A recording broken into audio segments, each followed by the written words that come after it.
बिहार जहां की सरकार ने इस बार दीपावली के बाद और छठ से पहले स्कूलों को खोलने का फैसला किया ताकि लंबी छुट्टियों के चलते बच्चों की पढ़ाई बाधित ना हो, रुके नहीं। लेकिन इस सरकारी फरमान का आधा ही असर होता हुआ दिखाई दे रहा है। स्कूल तो दीपावली के बाद खोल दिए गए, लेकिन वहां पर सन्नाटा पसरा हुआ है और क्लासरूम खाली पड़े हैं।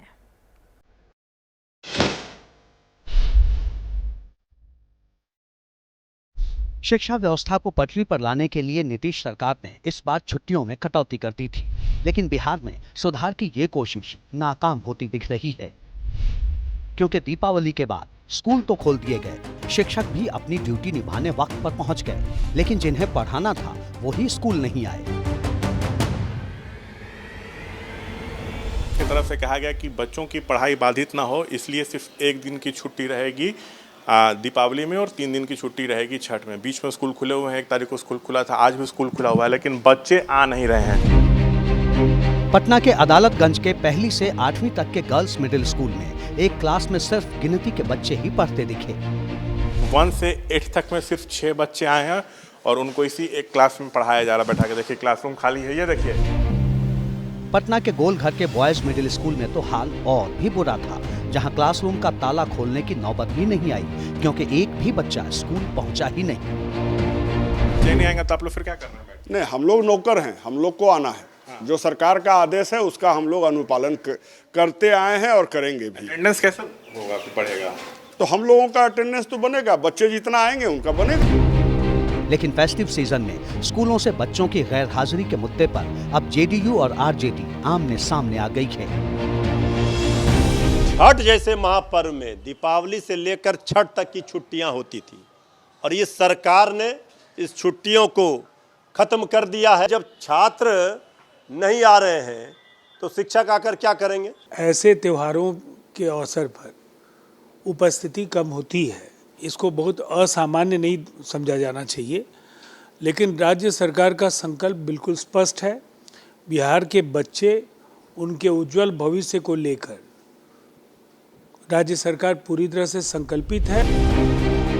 बिहार के स्कूलों में पिछले साल तक दीपावली से लेकर छठ पर्व तक शिक्षा विभाग में लगातार छुट्टियां हुआ करती थी, जिसके चलते कई दिनों तक स्कूल में पढ़ाई ठप रहती थी। इसीलिए एकेडमिक कैलेंडर में बदलाव कर दिया गया, जिससे बिहार के शिक्षक तो पहले से ही नाखुश थे, लेकिन ये बदलाव शायद बच्चों और अभिभावकों को भी रास नहीं आ रहा।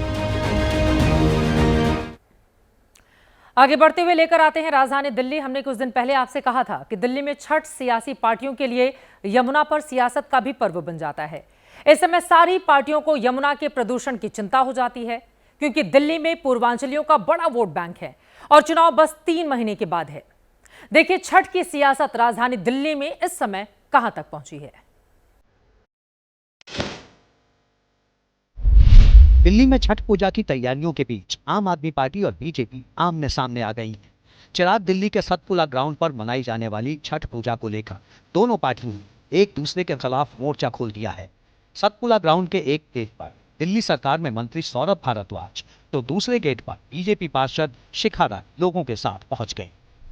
दिल्ली सरकार में मंत्री सौरभ भारद्वाज के विधानसभा क्षेत्र में इस वक्त मौजूद हैं और यहाँ पर छठ का जो पर्व है उसको मनाने को लेकर एक सियासी घमासान जो है वो इस वक्त हो रहा है। सौरभ भारद्वाज ने आरोप लगाया कि इजाजत होने के बाद भी छठ पूजा मनाने में बीजेपी अड़चन डाल रही है और वो गरीब लोग यहाँ पे सालों से छठ पूजा मना रहे हैं। नंबर 1, चिराग दिल्ली का दलित समाज 300 सालों से इस रास्ते को इस्तेमाल कर रहा है। भारतीय जनता पार्टी की डीडीए ने पिछले 1 महीने से इस रास्ते को बंद कर दिया है। बीजेपी भी कहां चुप रहती। उसका कहना है कि डीडीए ने जन सेवा समिति को कामकाज की इजाजत दे दी है, लेकिन आतंक फैलाकर आम आदमी पार्टी लोगों को भगा रही है। जो भी छठ पर्व को मनाने के लिए लेने होते हैं वो सारे इस समिति ने लिए, डीडीए ने बाकायदा उनको परमिशन दी है और ये समिति यहाँ 16 साल से इस सतपुड़ा डीडीए पार्क में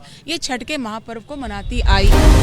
इस विवाद की शुरुआत हुई दिल्ली के मुख्यमंत्री आतिशी के सोशल मीडिया पर एक पोस्ट से।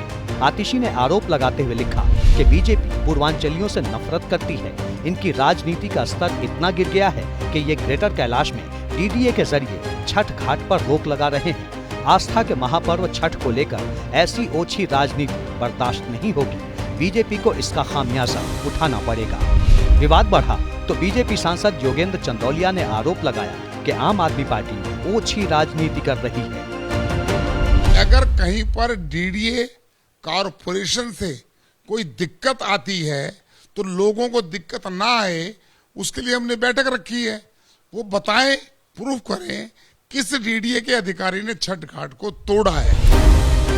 पहले यमुना की साफ सफाई को लेकर बीजेपी और आम आदमी पार्टी के बीच आरोपों का दौर चला और अब छठ घाट को लेकर तनातनी बढ़ गई है। छठ पर्व में सिर्फ कुछ ही दिन बचे हैं, ऐसे में सियासत कहीं महापर्व पर भारी न पड़ जाए।